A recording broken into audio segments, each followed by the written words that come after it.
So మామూలుగా ఈ అంగం యొక్క ముందరున్న చర్మం ఏదైతే ఉందో ఈ రకంగా పైన చర్మం ఉంటుంది, కింద చర్మం అనేది ఇక్కడ అటాచ్ అయ్యి ఈ రకంగా ఉంటుంది.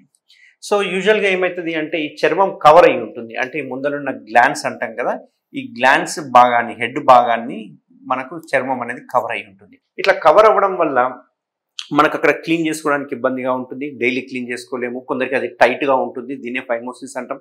అట్లా ఫైమోసిస్ ఉన్న వాళ్ళు క్లీనే చేసుకోరు, దాన్ని అలాగే వదిలేస్తారు. అలాగే వదిలేసి ఇంటర్కోర్స్ చేయడం వల్ల ఏమవుతుంది అంటే ఒకవేళ ఆడవాళ్ళకి గనక ఉంటే గనక మనకి ఈ వైరస్ అనేది ఇక్కడ ఉండిపోతుంది అన్నట్టు. ఇక్కడ ఉండిపోవడం వల్ల చిన్న చిన్న ట్రామాస్, అంటే మనం ఇంటర్కోర్స్ చేసినప్పుడు అక్కడ లోపల ఉండే చర్మం అనేది చాలా పతలాగా ఉంటుంది కాబట్టి ఒక్కోసారి చిన్న చిన్న స్క్రాచెస్ అయ్యే అవకాశాలు ఉంటాయి, చిట్లిపోయే అవకాశాలు ఉంటాయి. దాని నుంచి హెచ్పివి వైరస్ అనేది లోపలికి వెళ్ళడం జరుగుతుంది.